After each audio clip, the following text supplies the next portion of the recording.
L'esprit de Noël, de Jimmy Savater. Le réveillon de Noël venait de commencer et les 4 membres de la famille Donadieu quittaient le salon pour se rendre à la salle à manger. « J'ai préparé des huîtres, du saumon, du foie gras et des langoustines, » dit la mère en demeurant dans l'antre du couloir. « Vous voulez commencer par quoi ?»« Ce soir, c'est la fête, » dit Michel, son mari. « Tu n'as qu'à apporter tous les plats, chacun choisira ce qu'il a envie de manger. » Les 2 faux jumeaux s'installèrent côte à côte, face à leurs parents. « Dommage que grand-mère ne soit plus là, » dit Sophie, en déployant sa serviette. « Si elle n'avait aimé que cela, elle serait encore là ce soir, » reprit son frère avec ironie en attrapant un morceau de pain de seigle. « Pour moi, ça sera huîtres, langoustines et juste un verre de vin. Je n'ai pas envie de finir comme elle. » La mère déposa les plats sur la table et s'assit à côté de son mari. « Ça me fait tellement plaisir de nous retrouver tous ensemble, » dit le père. « C'est tout ce que j'aime dans Noël. Qui prend du vin? Du blanc pour tout le monde ?» La mère avait l'air absente et scrutait l'assemblée avec inquiétude. « Eh bien, qu'y a-t-il, ma chérie? Tu as l'air soucieuse. Tu es encore préoccupée par le divorce de Marie ?»« Non, je vais très bien, tu penses ?» Marc sentit qu'on allait parler de lui et s'empressa de trouver un autre sujet de conversation. « Ils vont licencier chez Alton, à cause de la bourse. Ils appellent cela un dégraissage. Enfin bon, je ne risque pas grand-chose. Tout le service informatique est suspendu à mes épaules. » Lâcha-t-il, sans en penser un traître mot. « Pourtant, ça marche bien, renchérit Sophie, en faisant mine de s'intéresser. C'est quand même dingue, l'on arrive à de tels abus dans la finance. L'État devrait... » La mère lâcha sa fourchette dans son assiette et réfugia son visage entre ses mains. « Eh bien, que se passe-t-il » demanda encore le père qui ne comprenait plus les réactions de sa femme. « C'est Noël, ne pense plus à Marie. »« Je me contrefous de Marie, figure-toi » trancha-t-elle en relevant la tête. Un silence pesant s'abattit sur la salle à manger, tandis que la chaîne hi-fi jouait des chants de Noël. « Alors, vous n'avez rien à dire cette année » demanda-t-elle aux enfants. Ces derniers rougirent, mais ne répondirent pas.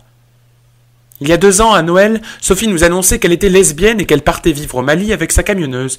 Toi, Marc, l'année dernière, toujours à Noël, tu nous annonçais que tu étais le père de la moitié d'un village en Afrique du Sud. Alors comme c'est Noël, je me demande bien ce que vous allez m'annoncer cette fois. » La famille était abasourdie. « C'est toi, Michel, tu as quelque chose à dire ?»« Calme-toi, ma chérie, ça n'était que des coïncidences. C'est vrai qu'ils auraient pu choisir un autre moment pour faire leur révélation, mais le plus important n'est-il pas d'être ensemble? À quel prix ?» La mère se leva pour se diriger vers la cuisine. « Je ne pensais pas que ça la mettrait dans un tel état, » chuchota Marc. « J'avais dit cela sans penser que cela vous choquerait.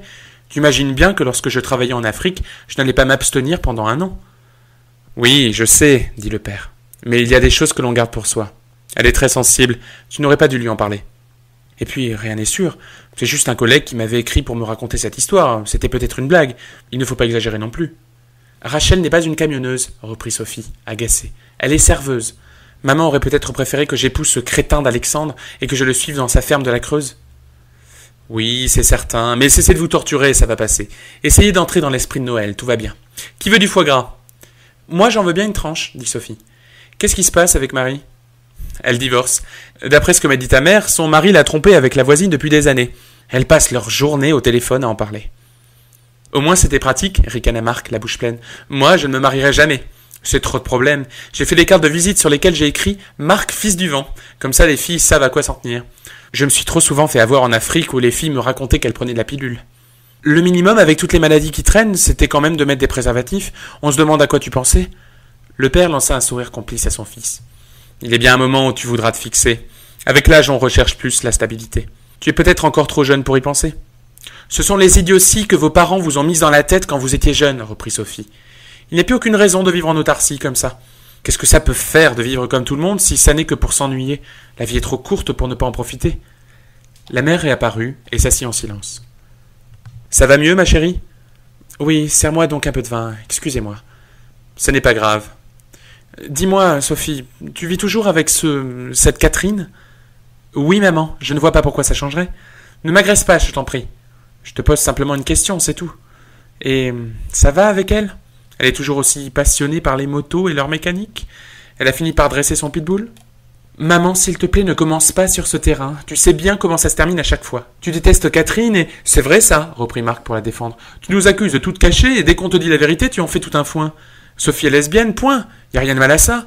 Coco Chanel était lesbienne elle aussi. Regarde l'artiste qu'elle est devenue. Coco Chanel ne se mettait pas de l'aftershave pour homme sous les bras, mon chéri. Nuance. Les langoustines sont excellentes, reprit le père. Vous devriez y goûter. Tu en veux, Sophie ? Non, merci, papa. Sophie n'aime que les moules, s'esclaffa Marc en donnant un coup de coude à sa sœur. Celle-ci rit à son tour. C'est très fin, reprit la mère avant de vider son verre. Que fait-elle pour Noël? Elle voit encore ses parents? Non, ses parents sont divorcés et elle ne voit plus son père. Sa mère habite aux États-Unis. Elle n'y va que pour le nouvel an. Pourquoi ne l'as-tu pas invitée? Finalement, si tu comptes faire ta vie avec elle, tu peux bien l'inviter au réveillon, non? Je pensais que tu ne voulais pas la voir chez toi. Eh bien, tu as mal pensé, ma chérie. Si nous voulons que notre famille soit unie, il faut commencer par accepter nos propres différences. Cette dernière déclaration fit la surprise générale. Je n'aurais jamais laissé ton père seul pour le réveillon de Noël. Non, j'aurais préféré faire l'impasse sur ma famille si elle ne l'avait pas accepté. C'est que... D'ailleurs, c'est vrai, tout ce qui arrive est peut-être de ma faute, n'est-ce pas, Michel? Comment ça? Je parle des lettres que tu cachais dans ta trousse à outils. Tu sais, celle d'Isabelle. Les enfants et leur père furent soudain pétrifiés. Qu'est-ce que tu racontes? Quelles lettres d'Isabelle? Tu souhaites que j'aille les chercher, que je les lise pour égayer le repas? Je voulais en faire des photocopies, et puis j'ai réalisé qu'elles ne le méritaient même pas. Non, tu as raison, c'est une mauvaise idée. Et puis, c'est Noël après tout. Nous ne sommes pas là pour régler nos comptes. Tu veux bien me resservir un peu de vin? Tu ne bois pas autant d'habitude, dit Marc. Ça ne te ressemble pas? Fiche-moi un peu la paix, veux-tu? Je ne conduis pas, j'ai élevé 2 adorables jumeaux, et en plus, nous célébrons le jour le plus important de l'année. Je peux bien boire 1 ou 2 verres, merci de ta permission. Tu es certaine que tu vas bien? Demanda le père. Tu as un comportement vraiment étrange ce soir. Je n'ai jamais été mieux. Je débarrasse? Sophie, encore un peu de foie gras? Désolé pour les moules, je t'en ferai la prochaine fois, lorsque tu viendras avec Catherine. Ça sera un peu comme une fête. Marc, tu ne termines pas? Ils vendraient père et mère en Afrique pour manger ce qu'il y a dans ton assiette. Bon, j'enlève tout. La mère se leva et empila les plats en 2 temps 3 mouvements pour disparaître dans la cuisine tout aussi vite. Maman est vraiment bizarre, dit Sophie. Elle a l'air tellement désabusée. Vous avez des problèmes? C'est quoi cette histoire avec les lettres d'Isabelle? Tu trompes maman? Mais non, ma chérie, je ne sais pas de quoi elle parle, je t'assure. Moi aussi, je trouve ça un peu louche. On dirait qu'elle a pété un plomb. Elle reprend du Lexomil? Non, je ne crois pas. Tiens, tant que j'y pense. La semaine dernière aussi, il a eu un comportement bizarre. Je suis allé la voir à la boutique et elle chantait à tue-tête en faisant ses bouquets. Ses clientes n'ont rien remarqué, mais moi si. C'était la première fois que je l'entendais chanter. Peut-être qu'elle était si angoissée en pensant que nous allions lui faire une nouvelle révélation qu'elle a décidé de se protéger avec ce comportement, dit Marc. J'ai un collègue de bureau qui prend des antidépresseurs. Il a parfois quelques incohérences. La mère réapparut avec le plateau de dinde et une cigarette au coin des lèvres. Chérie, mais tu fumes maintenant? C'est Noël, mon chéri. Sentez-moi le fumet de cette dinde. Un véritable bonheur. Est-ce que vous voulez faire une petite pause ou on continue sur notre lancée? Il n'est que 22 heures et vous n'aurez pas vos cadeaux avant minuit. Pas de raison que ça change. On peut souffler un peu, dit Marc. Moi, je n'en peux déjà plus. J'ai l'impression d'avoir mangé comme 15. J'ai le ventre comme une citrouille. Et toi, Sophie, tu attends? Oui, maman. C'est vrai qu'elle est belle, cette dinde. J'ai beau avoir fait le tour du monde, c'est toujours ici que je mange le mieux. Tu es une artiste, maman. Quand tu étais petite, il fallait t'arracher les assiettes des mains tellement tu mangeais, dit la mère en riant. Et toi, Marc, tu te souviens, Michel, la fois où on l'avait perdu au supermarché? Oh oui, rit le père. On a dû te chercher partout pendant au moins 1 heure. On ne riait pas à l'époque. On l'a retrouvé assis au milieu d'un étal de pain au chocolat tout marmousé. Il ne voulait plus revenir avec nous. La mère éclata de rire, et toute la famille l'imita aussitôt, presque soulagée de la voir redevenir normale.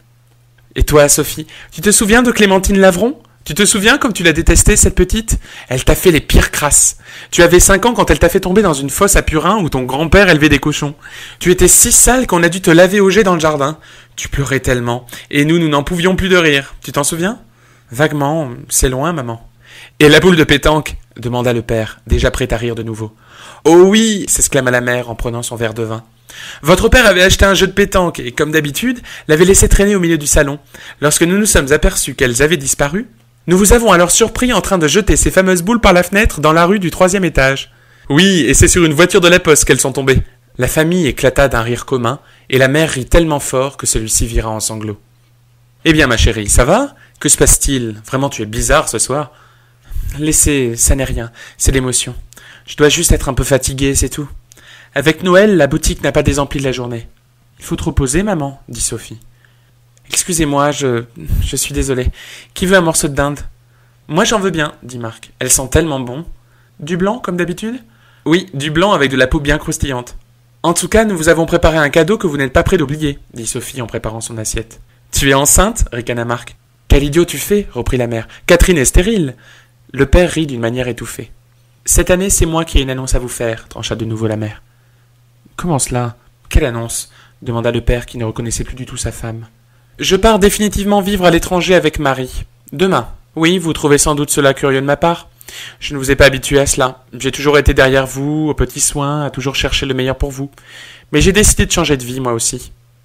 Mais enfin, chérie, tu déraisonnes. La mère se mit à rire.